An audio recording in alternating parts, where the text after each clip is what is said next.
სასამართლოს იმ გადაწყვეტილებას გიგი გულავასთან დაკავშირებით გამოტანილ გადაწყვეტილებაზე მინდა ვკითხოთ, რომლის თანახმადაც მას შეუჩერეს უფლებამოსილება. თქვენ გამოეხმაურეთ ამ განცხადებას და დემოკრატიის უკანასკნელი ბასტიონი დაეცა, თუ ავწოდები ასეთი იყო თქვენი შეფასება. რატომ ფიქრობთ, რომ სასამართლომ მიიღო არაკანონიერი, თქვენ როგორც თქვით, ეს გადაწყვეტილება? დაახლოებით 2 კვირის წინ დაიწყო ჩემი აზრით ბოლო და ფინალური შეტევა ერთადერთ ოპოზიციურ პოლიტიკურ ძალაზე, პარტიაზე, რომელიც ეს იქნება საარჩევნო შედეგები თუ კვლევის შედეგები იღებს ყოველი 10-დან 3 ხმას.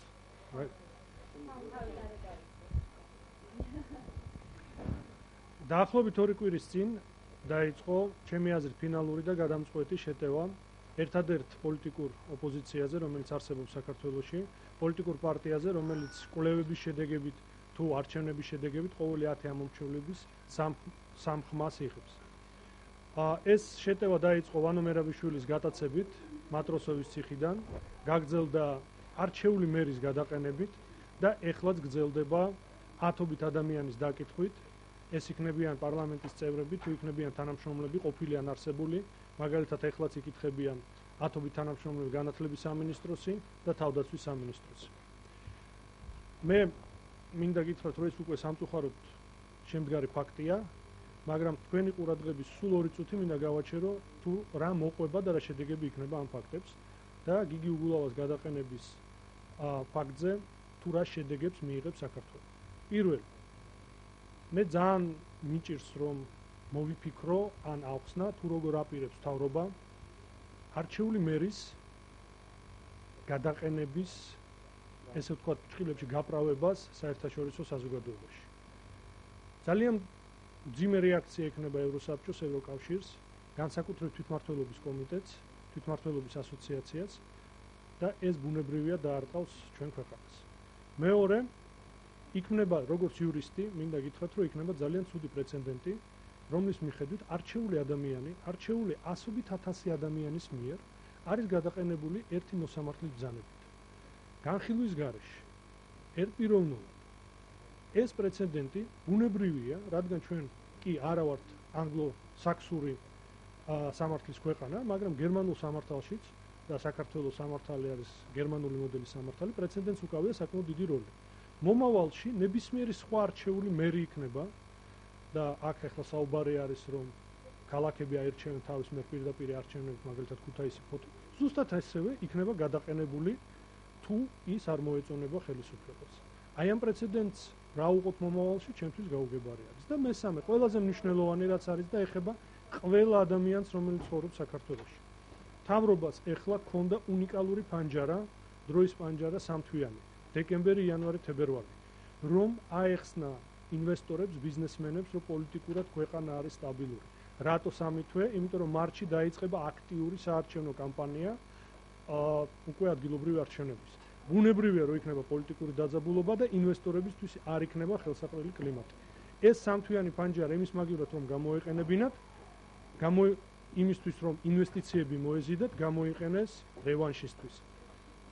რას მოიტანს ეს ქვეყანას? მოიტანს იმას, რომ მინიმუმ 9 წელი ის სოციალური ბიუჯეტი, რომელიც არის ორიენტირებული სოციალურ მხარეებზე და თვითონ მთავრობა ამას ამბობს, ვერ მიიღებს იმ ინვესტიციებს და იმ გადასახადებს, რომელიც ესე სჭირდება ჩვენ ქვეყანას. ცნობილია, რომ გიგი გულავა განიხილებოდა მერობის თვითმმართველობის არჩევნებზე ნაციონალური მოძრაობის ერთ-ერთ კანდიდატად მერობის არჩევნებზე. უკავშირებთ თუ არა თქვენ ამ ფაქტს და ნაციონალური მოძრაობის წარმომადგენლების მხრიდან და საზოგადოების ნაწილის მხრიდანაც ის გაკეთა შეფასება, რომ შესაძლებელია ეს იყოს ერთ-ერთი ყველაზე ძლიერი კონკურენტის ჩამოცილება საარჩევნო ასპარეზზე.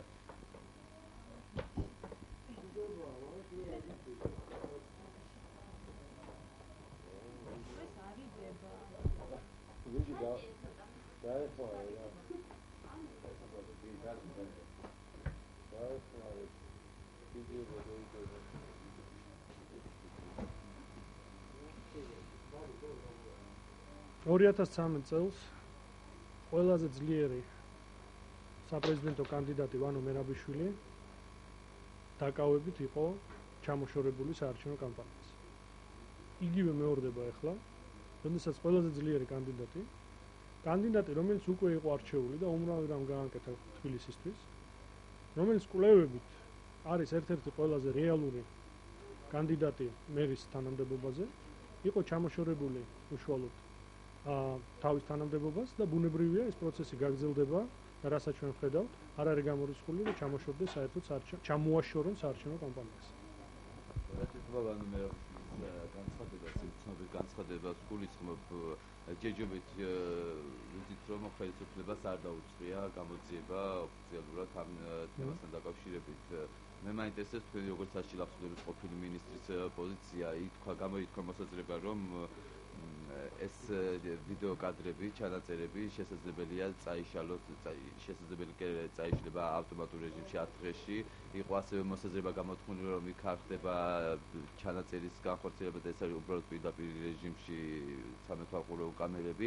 რამდენად შესაძლებელია რომ საბოლოოდ სურათი რომ როგორც ყოფილი საჯარისმოვლების მინისტრი, მე მინდა გითხრათ რომ სადის, ანუ საჯარისმოვლების დეპარტამენტის მთავარ ოფისში, რომელიც იმყოფება ორტაჭალაში, არის დამონტაჟებული საუკეთესო სერვერები, ერთ-ერთი საუკეთესო სერვერები კიდე ჩემ დროს იყო ჩამოტანილი და დამონტაჟებული, რომელიც აძლევს შესაძლებლობას, რომ შეინახოს ეს მონაცემები.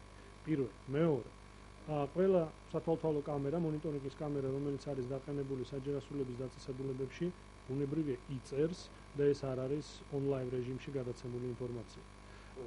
მესამე, რაც მინდა გითხრათ, არა მარტო მატროსოვის ციხე, არამედ ყველა ის საჯარისმოვლების დაწესებულება, რომელიც რეგიონში არის, პირდაპირ არის დაკავშირებული საჯარისმოვლების დეპარტამენტის მთავარ ოფისთან და ასევე ის მონაცემები იწერება. საჯარისმოვლების სერვერებს გააჩნიათ შესაძლებლობა, რომ შეინახოს ეს ინფორმაცია მინიმუმ 2 კვირის განმავლობაში. აქედან გამომდინარე, თუ არის დაინტერესება ხელისუფლების მხრიდან, ამ ინფორმაციის ამოღება შესაძლებელია. გარდა ამისა, მეოთხე, მარშრუტზე რომლითაც გადაადგილდებოდა ის ხალხი, რომელიც გაიტაცა ვანო მერაბიშვილი, არის მინიმუმ 2 ბანკი, რომელსაც ასევე უყენია სათვალთვალო კამერები და ასევე სათვალთვალო კამერები აყენია საპატრულო პოლიციის თვის, ანუ საგზაო უსაფრთხოების, რომელიც ასევე ინახავს ამ მონაცემებს. და მინდა წლის ბოლო არის და მინდა შეაჯამოთ ერთგვარად თუ არის რას გამოყოფთ დაუშვათ ხელისუფლების წარმატებად, ანუ თუ არის ასეთი თქვენი შეფასებით და რა იყო ყველაზე დიდი შეცდომა, რომელიც ამ ერთ წლის განმავლობაში დაუშვა მართლმა გუნდმა. რთული არის, რომ იყო ბუნებრივი ობიექტური, ბუნებრივია მე ვიქნები სუბიექტური. ერთ რამეს ვიტყოდ.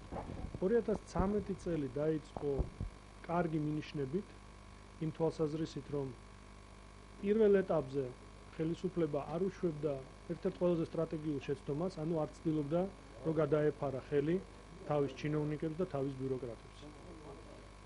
ეს იყო მაგალითად სოფლის მეურნეობის სამინისტროში მომხდარი სკანდალი, შინაგან საქმეთა სამინისტროში მომხდარი სკანდალი და ასე შემდეგ.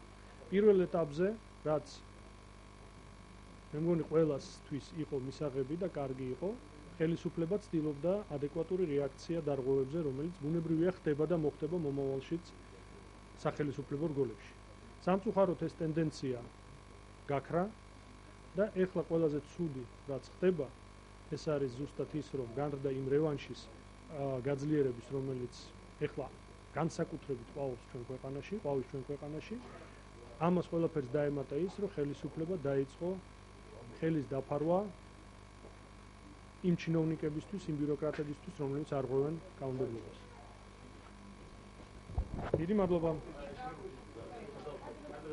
კითხვას დაგისვით მაშინ, ბატონო დიმიტრი, თქვენ ბრძანეთ, რომ სავარაუდოდ შეიძლება კიდევ გაგრძელდეს და იბარებენ ამჟამადაც ნაციონალური მოძრაობის ბევრი წარმომადგენელი. არა მარტო ნაცმოძრაობის, ამას ხაზი უნდა გავუსვათ, რომ იბარებენ ჩვეულებრივ თანამშრომლებს, რომლებიც მუშაობდნენ და კეთილსინდისიერად მუშაობდნენ სხვადასხვა სამინისტროებში, იბარებენ იმისათვის, რომ მოხდეს ამათი ესე ვთქვათ წყალებში ჩაპრესვა, რათა ჩვენებები იყოს გაკეთებული სხვა პოლიტიკურ ლიდერებზე.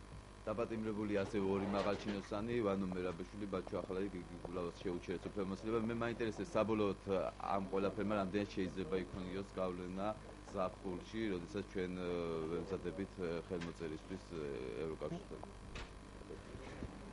ყველა ჭკვიანი ადამიანი არის ესეთი ანდაზა, ჭკვიანი სწავლობს თავის შეცდომაზე, მაპატიეთ, ჭკვიანი სწავლობს ხვის შეცდომებზე და არაჭკვიანი სხვების თავის შეცდომებზე, ხო? ჩვენ უნდა ვისწავლოთ სხვების შეცდომებზე და არის ორი სცენარი, რომელიც ქვეყნებში უკვე განვითარდა ბოლო 2 წლის განმავლობაში, ერთი არის ბერძნული და საქართველოს მიიქანება ეკონომიკის თვალსაზრისით ბერძნული სცენარი და მეორე არის უკრაინული სცენარი, რომელიც ეხლაც მიმდინარეობს. დიდი მადლობა.